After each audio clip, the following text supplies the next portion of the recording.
तो बताइए 2026 मिथुन राशि वालों के लिए कैसा जाने वाला है? देखिए 2025 ऊहापोह का साल था, समझ नहीं पा रहे थे क्या हो रहा है। 2026 आप चलेंगे नहीं, सुर्खियों में चलेंगे। उसकी वजह समझ लीजिए। लग्न में बृहस्पति का बैठ जाना, ऋषि पराशर लिखते हैं 1 लाख दोष कुंडली के दूर करता है।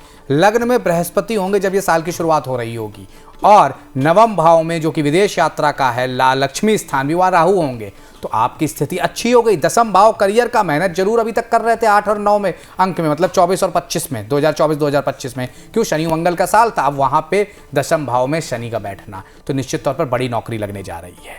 कोई नौकरी में बड़ा परिवर्तन होने जा रहा है। वो परिवर्तन ऐसा होगा जो आपकी दशकों की जो मुराद है वो पूरी होगी। आपकी इच्छा पूर्ण होने का समय आ गया है। आर्थिक स्थिति बेहतर दिखती है। लग्न में बृहस्पति का बैठ जाना और नवी दृष्टि से नवम भाव में राहु को कंट्रोल कर लेना निश्चित तौर पर यह दर्शाता है स्टेबल इनकम आएगी, आसानी से इनकम आएगी। हो सकता है पैतृक संपत्ति में कोई प्रॉपर्टी फंसी थी, कोई पैसा फंसा था, विवादों में फंसा था, उसका निपटारा हो जाएगा इस साल और पैसे आपको मिल जाएंगे। अब बात कर लेते हैं स्वास्थ्य के मामलों की। खासतौर से नीस एरिया, ब्लड प्रेशर, इसका पूरे साल ख्याल रखना होगा। ये एरिया जो ऐसे हैं जो आपको थोड़ा बहुत परेशान करेंगे, इस वजह से डॉक्टरों के चक्कर छोटे मोटे लग सकते हैं, लेकिन कोई बड़ी बीमारी के योग नहीं दिखते हैं।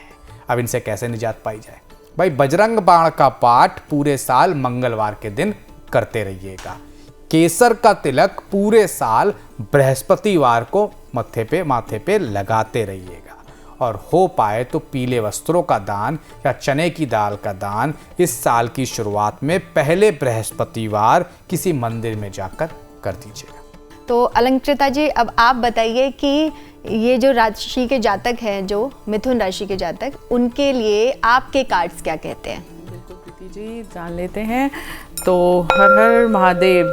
मिथुन यानी कि जेमिनाई, साइन ऑफ डुअलिटी। कहीं ना कहीं मिथुन राशि वाले जो हैं वो अचानक से इनकी पर्सनालिटी में भी परिवर्तन आता है, और क्योंकि साइन ही इनका ऐसा है। देख लेते हैं कि साल 2026 इनके लिए क्या लेकर आने वाला है।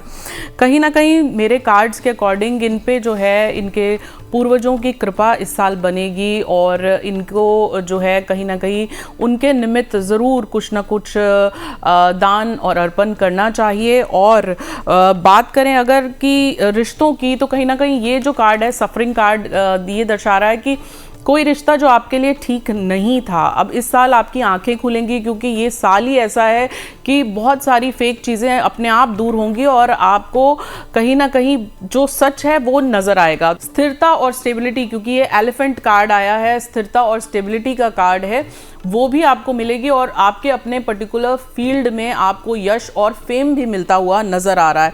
वहीं पुराना कुछ जब आपका दूर होगा तो नई शुरुआत होगी। डेथ कार्ड का मतलब ये नहीं होता नेगेटिव है कुछ, इसका मतलब ये होता है एक नई शुरुआत। हो सकता है आप अपना स्थान बदलें, हो सकता है आप अपना ऑफिस बदलें, हो सकता है आप नया वाहन लें, नई एक शुरुआत अब आपके जीवन में हो। और उसके लिए आपको छोटे छोटे ईश्वरीय कर्म, जैसे कि प्रतीक जी ने भी बताया कि बहुत सारे सरल ऐसे कर्म हैं, क्योंकि प्रभु जो होते हैं वो हमेशा भाव के भूखे होते हैं, और बहुत सरल होता है उन्हें अपनाना और वो ईश्वरीय कर्म करना। अब आप कर क्या सकते हैं, छोटा सा आपको बताती हूँ। आप घर में जो है राधा कृष्ण की उपासना करें। कृष्ण की उपासना करने से जब आप ये जो मैं मंत्र आपको बता रही हूँ, कृष्णाय वासुदेवाय हरे परमात्मने प्रंतः क्लेश नाशाय गोविंदाय नमो नमः, तो अपने आप आपके घर से बिना मतलब के कलह कलेश तो दूर होते ही हैं, और आपके जीवन में भी खुशियों का संचार होने लगता है। जी बिल्कुल, छोटे छोटे उपाय करने से निश्चित रूप से फायदा होगा, और कुछ नहीं तो मन की शांति तो मिलेगी ही मिलेगी।